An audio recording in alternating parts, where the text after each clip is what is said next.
Assalamualaikum warahmatullahi wabarakatuh.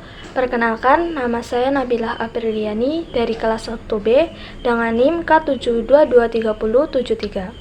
Pada kesempatan kali ini, saya akan memaparkan video pembelajaran tentang dinamika dan tantangan Pancasila sebagai dasar negara. Video pembelajaran ini saya buat untuk memenuhi tugas mata kuliah Pendidikan Pancasila.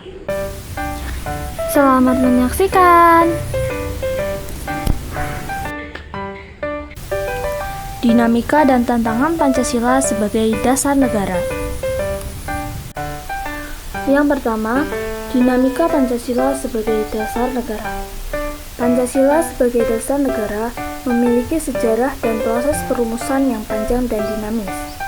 Pancasila pertama kali diusulkan oleh Insinyur Soekarno pada tanggal 1 Juni 1945 dalam pidato di hadapan para anggota BPUPKI atau Badan Penyelidik Usaha Persiapan Kemerdekaan Indonesia. Nah, dalam pidato tersebut, Soekarno menyampaikan 5 asas atau sila yang menjadi dasar negara Indonesia, yaitu kebangsaan Indonesia, kemanusiaan, mufakat atau demokrasi, kesejahteraan sosial, dan ketuhanan. Selanjutnya, pada tanggal 18 Agustus 1945, PPKI menetapkan UUD 1945 sebagai Konstitusi Negara Indonesia. Dalam pembukaan UUD 1945, alinea keempat, 5 sila tersebut disusun ulang menjadi ketuhanan yang Maha Esa, kemanusiaan yang adil dan beradab, persatuan Indonesia, kerakyatan yang dipimpin oleh hikmat kebijaksanaan dalam permusyawaratan perwakilan, dan yang kelima, keadilan sosial bagi seluruh rakyat Indonesia. Pancasila sebagai dasar negara kemudian mengalami beberapa perubahan dan penyesuaian seiring dengan perkembangan politik dan sosial di Indonesia. Nah, pada masa Orde Lama, Pancasila sempat ditantang oleh ideologi komunisme yang dianut oleh PKI atau Partai Komunis Indonesia. Pada masa Orde Baru, Pancasila dijadikan sebagai satu-satunya asas organisasi kemasyarakatan atau Ormas melalui TAP MPRS nomor 20/MPRS/1966. Pada masa reformasi, Pancasila menghadapi tantangan dari gerakan separatisme, radikalisme, dan liberalisme. Nah, teman-teman udah tahu belum apa itu separatisme, radikalisme, dan liberalisme?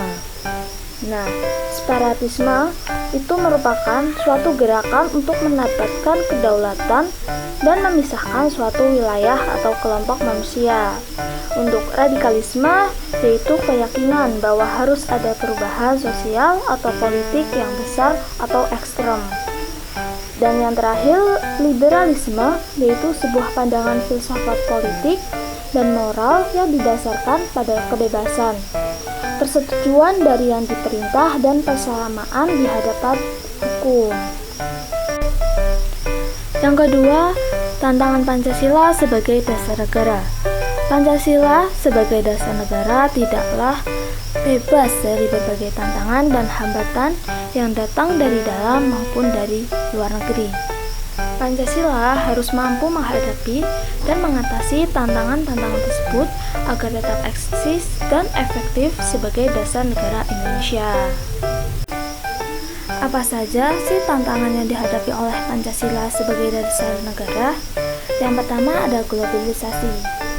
Globalisasi merupakan proses integrasi ekonomi, politik, sosial, budaya, dan teknologi antar negara-negara di Indonesia. Globalisasi sendiri dapat membawa dampak positif maupun negatif bagi Indonesia. Nah, dampak positifnya itu ada Indonesia dapat memperluas pasar, meningkatkan kerjasama, dan memperoleh informasi. Dampak negatifnya, Indonesia dapat kehilangan identitas nasional, tergantung pada negara lain, dan terpapar oleh budaya asing. Nah, globalisasi dapat menimbulkan tantangan bagi Pancasila sebagai dasar negara karena dapat mengancam kedaulatan dan keutuhan negara Indonesia. Yang kedua, ada radikalisme. Nah, radikalisme merupakan paham atau gerakan yang ingin mengubah secara drastis atau radikal.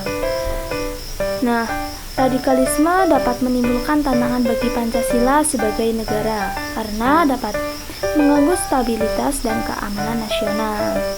Selanjutnya, intoleransi. Intoleransi merupakan sikap atau perilaku yang tidak mau menghormati atau menghargai perbedaan atau keragaman yang ada di masyarakat. Intoleransi dapat menimbulkan tantangan bagi Pancasila sebagai dasar negara karena dapat merusak persatuan dan kesatuan bangsa Indonesia. Yang terakhir, korupsi. Korupsi merupakan tindakan melawan hukum yang dilakukan oleh pejabat publik atau pihak swasta untuk memperoleh keuntungan pribadi atau kelompok dengan cara menyalahgunakan wewenang atau jabatan. Korupsi sendiri dapat menimbulkan tantangan bagi Pancasila sebagai dasar negara karena dapat merusak moral dan etika bangsa Indonesia. Untuk mengatasi tantangan-tantangan yang dihadapi oleh Pancasila sebagai dasar negara, diperlukan upaya-upaya yang komprehensif dan kolaboratif dari berbagai pihak. Upaya-upaya tersebut antara lain seperti penguatan ideologi. Penguatan ideologi merupakan upaya untuk memperkuat pemahaman dan penghayatan Pancasila sebagai ideologi negara dan pandangan hidup bangsa Indonesia. Yang kedua, pendidikan karakter. Pendidikan karakter merupakan upaya untuk membentuk dan mengembangkan karakter bangsa Indonesia yang sesuai dengan nilai-nilai Pancasila. Yang ketiga, ada penegakan hukum. Penegakan hukum sendiri merupakan upaya untuk menjamin terlaksananya supremasi hukum dan hak-hak asasi manusia di Indonesia. Yang terakhir ada pemberdayaan masyarakat. Pemberdayaan masyarakat merupakan upaya untuk meningkatkan kesejahteraan dan kualitas hidup masyarakat Indonesia. Pemberdayaan masyarakat dapat dilakukan dengan cara meningkatkan akses dan pelayanan publik yang berkualitas di bidang kesehatan, pendidikan, infrastruktur, dan lain-lain. Meningkatkan partisipasi dan peran aktif masyarakat dalam proses pembangunan nasional. Yang terakhir, kesimpulan atau penutup dari dinamika dan tantangan Pancasila sebagai dasar negara. Pancasila sebagai dasar negara merupakan hasil dari perjuangan dan pemikiran bangsa Indonesia yang memiliki makna dan nilai-nilai yang luhur dan universal.